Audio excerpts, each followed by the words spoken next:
नमस्कार। पंचायत टाइम्स की इस लाइव पंचायत में आपका स्वागत है।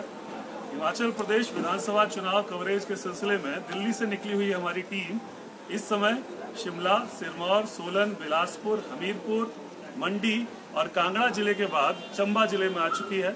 चंबा जिला जो है वो हिमाचल प्रदेश का उत्तर पश्चिम का सबसे दूरस्थ जिला है, सबसे दूर का बॉर्डर का जिला है। उसके एक तरफ पंजाब पड़ जाता है और दूसरे तरफ जम्मू कश्मीर। तो यहाँ से आगे जाना संभव नहीं है। यहाँ से हमारा सफर पीछे की तरफ उल्टा शुरू होगा। चंबा जिले की अगर बात की जाए तो चंबा जिले से रावी नदी निकलती है, जिस पर 3 हाइड्रो पावर प्रोजेक्ट चमेड़ा 1, 2 और 3 इसी जिले में बनाए गए हैं। चनाब नदी जो कि लाहौल स्पीति में चंद्रभागा के नाम से जानी जाती है, वो भी इसी जिले से होकर गुजरती है।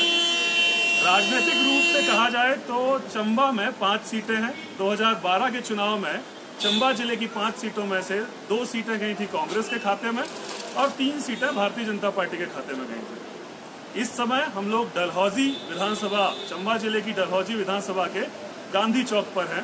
गांधी जी के नाम पर यह चौक बनाया गया और हमारे ठीक बगल में है Raizada Hansraj memorial trust library. Raizada Hansraj की कहानी अगर बताऊं तो चंबा जिले का ये जो डलहौजी क्षेत्र है, एक बार उजड़ के फिर से बसने वाला इलाका है। अंग्रेजों के जमाने में यानी 1850 के आसपास लॉर्ड डलहौजी के नाम पर इस शहर को बसाया गया था, जो कि गवर्नर जनरल भी थे, जिनकी डॉक्ट्रिन ऑफ लैप्स थी कि यदि कोई शासक अपनी खुद की संतान पैदा नहीं कर पाता है तो गोद नहीं ले सकेगा, उसका राज्य अंग्रेज हड़प लेंगे। उसी डॉक्ट्रिन ऑफ लैप्स के चलते आगे चलकर अंग्रेज जो थे उनको यहाँ के राजवंशों का अपोजिशन का सामना करना पड़ा। 1857 का विद्रोह हुआ। डलहौजी के नाम पर बनने वाला ये जो शहर है, इसमें एक बहुत इंटरेस्टिंग चीज ये है कि डलहौजी कभी आया नहीं। उसके नाम पर शहर बस गया, लेकिन वो कभी यहाँ आया नहीं। अंग्रेजों के जाने के बाद यानी 1947 के बाद में जब यहाँ के एस्टेट से अंग्रेज छोड़ के जाने लग गए तो ये शहर उजाड़ हो गया, वीरान हो गया। हंसराज जी पाकिस्तान से पंजाब के इलाके में आकर बसे थे। पार्टीशन से उनका दिल बहुत दुखी हुआ था। वो यहाँ आकर बसे, उन्होंने जवाहरलाल नेहरू को यहाँ बुलाया और जवाहरलाल नेहरू के इनिशिएटिव के बाद ये शहर दोबारा से बसना शुरू हुआ। डलहौजी एक बहुत फेमस टूरिस्ट डेस्टिनेशन होने के साथ साथ फिल्म शूटिंग का केंद्र भी है। यहाँ पर विशाल भारद्वाज की बच्चों के लिए बनाई गई फिल्म ब्लू अम्ब्रेला की शूटिंग हुई थी।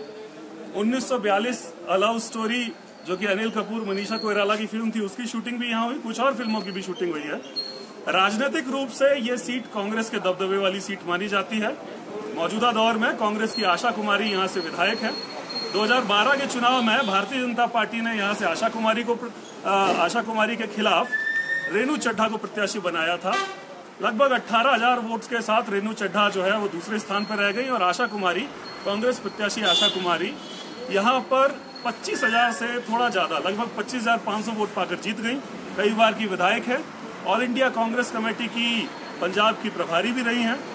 फिलहाल इस चुनाव में उनको दोबारा से प्रत्याशी बनाया गया और भारतीय जनता पार्टी ने यहाँ से DS ठाकुर, जो कि जिला अध्यक्ष भी हैं, उनको प्रत्याशी बनाया है। तो आइए, यहाँ जो कुछ सामान्य लोग मौजूद हैं, यहाँ के वोटर्स, यहाँ के नागरिक मौजूद हैं, उनसे बात करते हैं। आप भाई साहब यहीं के रहने वाले? जी, मेरा नाम मोहम्मद इकबाल खान है जी। मैं यहाँ डलहौजी सदर बाजार में रहता हूँ जी। तो आपके इलाके में इस बार तो 9 तारीख को जो वोट पड़ने वाला है जी, किसी एक पार्टी का आप समर्थन करते हैं या आप? ऐसा है, हम इंडिविजुअल हैं। अच्छा, हमें इस चीज से कोई लेना देना नहीं। जब भी वोट टाइम आएगा तो हम वोट डालेंगे जी। तो किसी पार्टी के समर्थन नहीं, किसी पार्टी को भी दे सकते इस बार? अच्छा, तो आप बताना नहीं चाहते किसको करने वाले? अच्छा, एक बात बताइए कि यहाँ की जो विधायक है वो तो कई बार जीती है। हाँ, तो इस क्षेत्र के विकास के लिए उन्होंने कुछ किया है? बहुत कुछ किया है। अच्छा, जैसे कुछ काफी किया है। गरीबों की हेल्प की है। गरीबों के कहीं के दंगे गिरते थे और दंगे लगवाए, किसी की सड़कें बनवा दी, छोटी सड़कें, बड़ी सड़कें बनवा दी। हाँ जी। अच्छा जी, आप लोग भी भागिए मत, कैमरे से डरने की जरूरत नहीं है। इतना डरने की जरूरत नहीं है। चलिए, कोई बात नहीं, आप यहीं के रहने वाले हैं। क्या नाम हुआ भाई साहब? नमस्कार। पंचायत टाइम्स की इस लाइव पंचायत में आपका स्वागत है।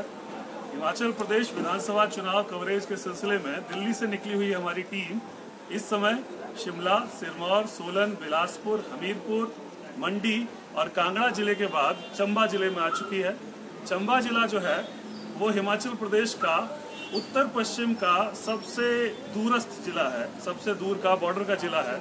उसके एक तरफ पंजाब पड़ जाता है और दूसरे तरफ जम्मू कश्मीर।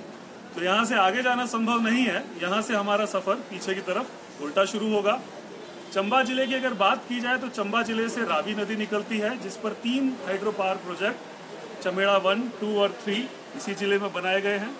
चनाब नदी जो कि लाहौल स्पीति में चंद्रभागा के नाम से जानी जाती है, वो भी इसी जिले से होकर गुजरती है।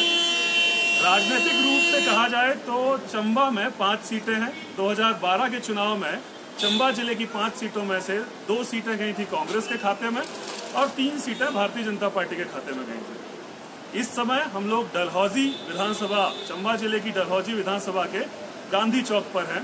गांधी जी के नाम पर यह चौक बनाया गया और हमारे ठीक बगल में है Raizada Hansraj memorial trust library. Raizada Hansraj की कहानी अगर बताऊं तो चंबा जिले का ये जो डलहौजी क्षेत्र है, एक बार उजड़ के फिर से बसने वाला इलाका है। अंग्रेजों के जमाने में यानी 1850 के आसपास लॉर्ड डलहौजी के नाम पर इस शहर को बसाया गया था, जो कि गवर्नर जनरल भी थे, जिनकी डॉक्ट्रिन ऑफ लैप्स थी कि यदि कोई शासक अपनी खुद की संतान पैदा नहीं कर पाता है तो गोद नहीं ले सकेगा, उसका राज्य अंग्रेज हड़प लेंगे। उसी डॉक्ट्रिन ऑफ लैप्स के चलते आगे चलकर अंग्रेज जो थे उनको यहाँ के राजवंशों का अपोजिशन का सामना करना पड़ा। 1857 का विद्रोह हुआ। डलहौजी के नाम पर बनने वाला ये जो शहर है, इसमें एक बहुत इंटरेस्टिंग चीज ये है कि डलहौजी कभी आया नहीं। उसके नाम पर शहर बस गया लेकिन वो कभी यहाँ आया नहीं। अंग्रेजों के जाने के बाद यानी 1947 के बाद में जब यहाँ के एस्टेट से अंग्रेज छोड़ के जाने लग गए तो ये शहर उजाड़ हो गया, वीरान हो गया। हंसराज जी पाकिस्तान से